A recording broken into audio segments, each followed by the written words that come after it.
mi gente querida y bonita, bienvenidos ahora sí a darle inicio como tal al programa el día de hoy, miércoles 6 de agosto. ¿Cómo están? Bienvenidos. Ya veo que muchos están escribiendo, muchos se están conectando. Desde antes de que iniciara el programa, muchos ya estaban esperando la conexión. Y bueno, el día en que se cumple un año, como les presenté, en el que pudimos recordar la forma, esa operación Tuntún que lleva adelante el régimen de Nicolás Maduro, que se llevaron secuestrada a María Oropesa. No solamente María Oropesa ha cumplido un año tras las rejas, sino que muchos otros presos políticos están en la misma situación, incluso muchos tienen más tiempo del año. Sabemos que todos los que deciden alzar la voz en Venezuela, pues reciben su dosis de patria, como dicen.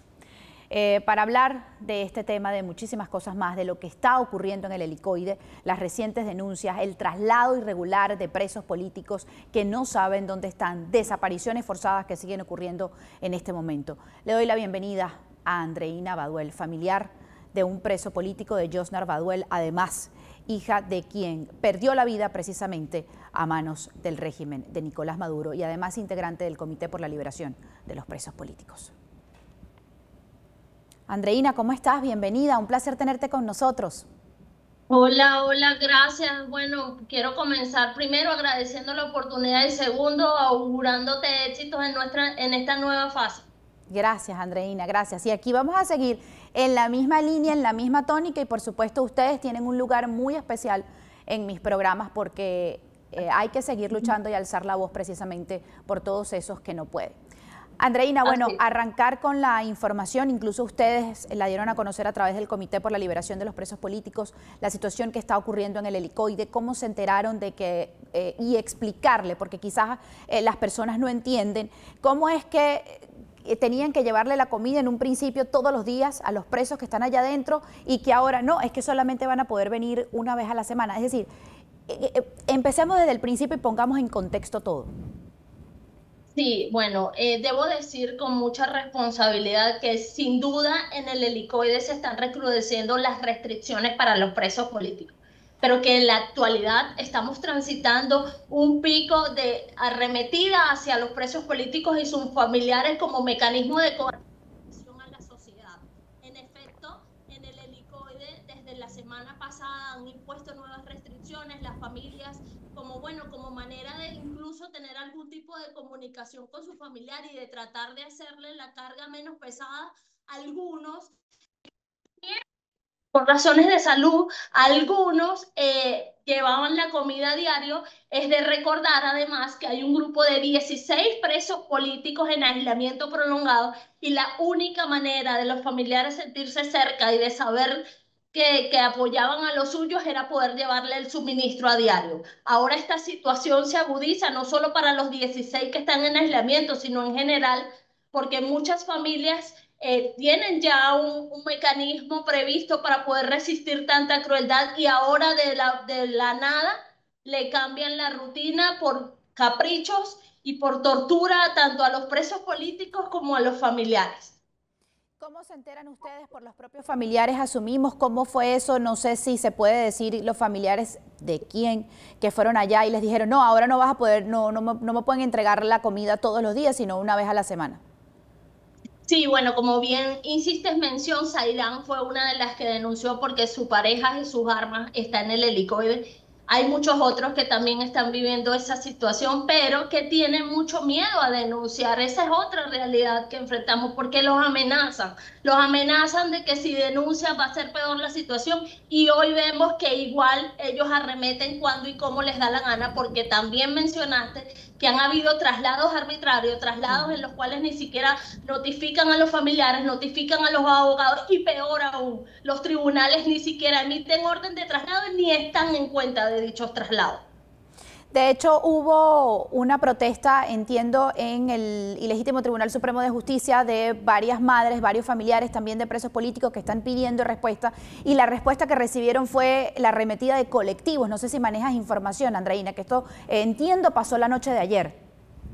Absolutamente cierto, incluso tuvimos toda la madrugada en contingencia con esa situación, porque las Madres en Defensa de la Verdad, que es otro comité de víctimas, emprendieron una actividad en el TCJ, una vigilia, pidiendo ser escuchada, pidiendo poder consignar un documento, pidiendo una audiencia y la cobardía del régimen se impuso una vez más al arremeter contra mujeres que lo único que hacen es clamar por sus hijos y que además mujeres que están en su legítimo derecho de hacer manifestaciones pacíficas porque es público, notorio y comunicacional, que todos los familiares de los presos políticos lo que hacemos son acciones pacíficas y en el marco de la ley. Debemos decir que esta arremetida del régimen dejó varias madres heridas e incluso madres desaparecidas que hasta la fecha que estamos hablando no se ha podido restablecer comunicación con ellos porque gracias a esa arremetida del régimen se dispersaron, tuvieron que huir para preservar su integridad y hasta ahorita estamos tratando de poder tener la mayor cantidad de información posible de lo que ocurrió porque muchas no han podido hablar ni comunicarse porque hasta los teléfonos les robaron. Es decir, que pudo, no quiero ser irresponsable, quizás se pudo haber llevado algún tipo de detención, porque es que sabemos que los colectivos trabajan de la mano con las fuerzas, con las fuerzas de seguridad del régimen de Nicolás Maduro. Bueno, como te dije, estamos tratando de precisar la mayor cantidad de información posible, pero hay una realidad y es que el régimen arremete, tortura, persigue y criminaliza a quien piensa distinto, así que tenemos que estar muy atentos a las próximas horas para tratar de visibilizar lo que ocurrió en detalle con estas madres. Andreina, ¿por qué crees que esto está ocurriendo nuevamente? ¿Por qué crees que la represión siempre está? La violación a los derechos humanos siempre está. Siempre hay, ellos toman una decisión, salen, como llamamos, la puerta giratoria. Entran unos, salen otros. ¿Por qué crees que en este instante está ocurriendo esto? Toman esas medidas, por ejemplo, en el Helicoide, sin contar lo que está pasando en las otras cárceles del país.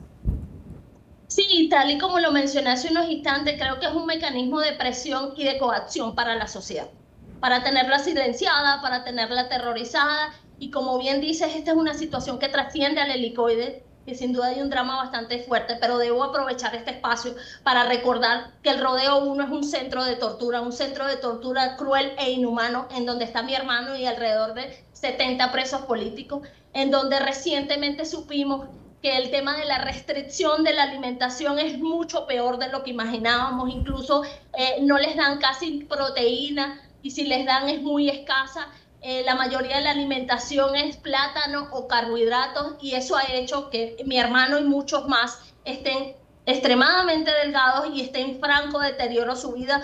Por eso quiero reiterar que la vida de mi hermano está siendo inducida a una muerte lenta, no solo por los niveles de tortura, sino por no recibir atención médica y especializada y oportuna de 4 lesiones que tiene como consecuencias de las torturas.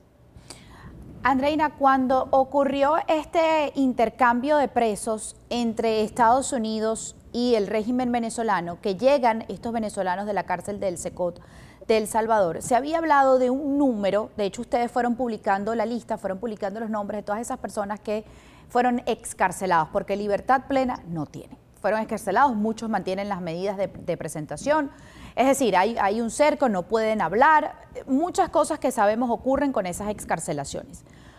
Se hablaba en ese momento, de boca de los propios voceros del régimen de Nicolás Maduro, que eran 80 personas. Yo recuerdo que entre las últimas publicaciones de listas no se había llegado realmente a ese número. ¿Eso ustedes lo pudieron constatar? Es decir, ¿sí realmente fueron 80 personas o es mentira y quedaron, si mal no recuerdo, eran casi 70 que habían sido excarceladas? Hasta la fecha mantenemos la misma posición, no hemos logrado precisar que se hayan efectuado las 80 excarcelaciones además que siguen siendo con medidas restrictivas de su libertad y que además muchos de los familiares son coaccionados y amenazados de que si hablan, sea cual sea la condición, pueden revocar esas medidas. Eso también ocurre, que muchos familiares tienen miedo incluso hasta decir cuál es el estatus actual de sus presos políticos. Hacia eso quería ir, Andreina, porque realmente es bárbaro lo que hace el régimen de Nicolás Maduro con todos ustedes. Tú tienes un asedio permanente 24 por 24 a las puertas de tu casa, tienes patrullas, utilizan el tema del sonido como una manera de tortura también en las noches. No solamente te están afectando a ti, sino alrededor de los vecinos. Es decir, todo lo que realiza el régimen de Nicolás Maduro contra ustedes, los familiares. No les basta con que ya tengan a su ser querido tras las rejas, sino que además van por ustedes. Siempre que hablamos te lo pregunto, Andreina, pero esto sigue incrementando, no solamente en tu caso, sino en el caso de otros familiares que tienen miedo de hablar sin que digas los nombres, pero que sepas que realmente están viviendo esta situación. Sí, sí, son muchos, muchos que por respeto, bueno, a la confianza y al trabajo y a su vulnerabilidad, no puedo hacerlo público. En mi caso sí puedo decir que hasta la actualidad el asedio persiste. Tal es el asedio que yo tengo más de un mes, casi 2 meses, que no he podido ver a mi hermano porque me tienen cercada, sitiada, monitoreada y perseguida. Debo reiterar que las víctimas necesitan espacios para poder ser escuchadas, que las víctimas necesitan acompañamiento, porque el régimen día a día se encarga de irnos cercando, de ir infundiendo más terror, y esa es una realidad que lamentablemente no ha parado. Estos traslados irregulares que lo comentábamos al inicio, ¿ustedes no manejan mayor información de dónde fueron sacados esas personas que estaban detenidas en el helicoide, incluso por qué se pudieran estar llevando a cabo estos traslados? Bueno, tenemos una cifra estimada del helicoide, se han llevado más de 25 personas, entre esos varias mujeres. La presunción es que iban a ser trasladados a Guaycaipuro o al Rodeo 1, 2 centros de tortura en Venezuela, y las mujeres al INOF, pero no hay información real, porque cuando los familiares van a consultar a estos lugares los niegan. Particularmente en el Rodeo 1 hay un patrón de negar a los prisioneros políticos hasta cuando y cómo ellos les dé la gana, lo que incrementa la zozobra en los familiares, porque ya sabemos lo que significa el Rodeo 1 y mucho más sabiendo que no te dan información oportuna de tu ser querido. Ahora que nombras el INOF, siempre uno se concentra en el tema del helicoide, porque obviamente hay una gran cantidad de presos políticos en el Rodeo 1, en Tocorón, en Tocuyito, pero en el INOF, recuerdo que hace meses salió de parte del Observatorio Venezolano de Prisiones las condiciones en las que están las mujeres en esa cárcel del INOF, en que no reciben tampoco la atención debida, el tema de la alimentación, incluso el tema de la limpieza, que sobre todo en particular para la mujer es tan importante. Sí, sí, sí, sí, sí, para cualquier preso político las condiciones son verdaderamente crueles e inhumanas. Para la mujer en nuestra vulnerabilidad también. Debemos decir que allá hay un número de aproximadamente 10 presas políticas, lo que tenemos nosotros como registro. Siempre uno se va enterando de muchas otras cosas, pero las restricciones son muchas. Solo reciben visita 2 veces a la semana, el suministro de paquetería es por los familiares, pero depende de la orden del día. Unas cosas sí las reciben, otras no las reciben. Y bueno, hay unas presas políticas que están necesitando atención médica especializada y oportuna, y tampoco han sido realizados esos traslados ni esa atención. Esa atención médica, también te referías en el tema del helicoide. Entiendo que muchos saben de su familiar porque otros logran entrar, porque otros logran ver a personas que tienen detenidas allá adentro y de alguna u otra manera dan la información. Tú lo dices, el caso de tu hermano, por ejemplo, ha perdido peso, el tema de la salud. Es que, Andreina, te vuelvo a preguntar, porque es que realmente hay que insistir y profundizar en las condiciones que ellos están en todos esos calabozos en Venezuela en este instante. Sino las condiciones de restricción, de asedio constante, porque hasta estando presos son asediados de no poder hablar, de no poder decir y de no poder hacer nada.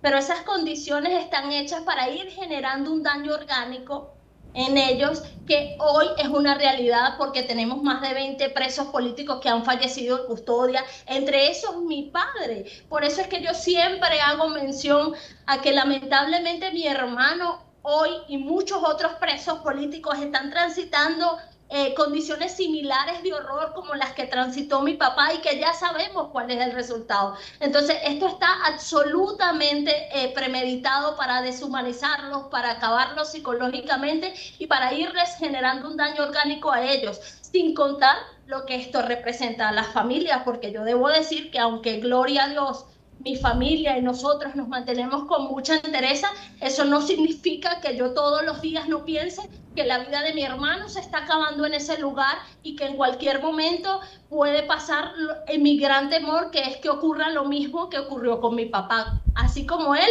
todos los presos políticos. No sé si es el caso de ustedes, no sé si es el caso en el rodeo, pero sí sé que, por ejemplo, en el caso del helicoide, aplican como especie de una vacuna. O sea, es decir, para que el familiar esté allá adentro, prácticamente las personas afuera tienen que pagar una mensualidad. No sé si manejas información, a muchos familiares los están extorsionando realmente con esto. Bueno, en el rodeo no tenemos registro de esta situación, ni he tampoco recibido información al respecto de esa situación en el helicoide. Bien, Andreina, bueno, muchísimas gracias por la información, por siempre estar allí, por dar la cara, incluso tú misma, por poner tu vida en riesgo ante esta situación y poder alzar la voz por todos esos presos políticos, incluso esos familiares que no pueden alzar la voz en este momento. Muchísimas gracias por haber estado con nosotros el día de hoy. Gracias. Bien, era Andreina Baduel, bueno, familiar de preso político de Josnar Baduel, que como ya escucharon tiene 2 meses sin poder ver a su hermano. Además, ella perdió a su padre, a Raúl Isaías Baduel, dentro de los calabozos del régimen porque no recibió realmente la atención médica debida que necesitaba en ese momento. Y como esa situación, muchísimos otros más, ustedes la escucharon, 20 personas han perdido la vida dentro de los calabozos del régimen. No es poca cosa decir que hay un traslado de 25 personas desde el helicoide, como ella nos acaba de decir, y que nadie sabe, sus familiares no saben el paradero de estas personas. Es decir, ustedes se imaginan que tú no sepas como familiar, que por lo menos tenías la certeza de que estaba en un lugar que no lo puedes ver ya de por sí, que no puedes conversar con él realmente para que te cuente cómo se sienta, que a eso le tengas que sumar, que ahora lo trasladaron y que ni siquiera sepas dónde estás. ¿Dónde está? Muchos de los familiares que tienen a presos en estados, en Caracas, no viven cerca de esos centros de reclusión. Y muchas de esas familias también son muy humildes y no tienen ese dinero realmente para estarse trasladando de un lado a otro. Imagínense hacer el gasto, llegar al lugar, hacer el esfuerzo para que te digan, no, él aquí no está, no, no sabemos, no, fue trasladado, no, ya no está. Es muy, muy dura la situación que viven los presos políticos en Venezuela, es muy dura la situación que viven todos los familiares. Por eso yo siempre insisto darles a ellos una ventana que puedan expresarse, porque realmente hay que tener empatía. Es decir, si a mí no me está pasando, no quiere decir que no esté pasando y que no esté mal. Por eso sí hay que seguir alzando la voz, a pesar de que a muchos les parezca reiterativo esta situación y a pesar de que a muchos les parezca que, bueno, así estemos hablando, no va a pasar nada, porque sí pasa. Aunque ustedes no lo crean, sí pasa. Y mientras más se denuncia, más se alza la voz, eso afecta, sí afecta al régimen de Nicolás Maduro. Bueno.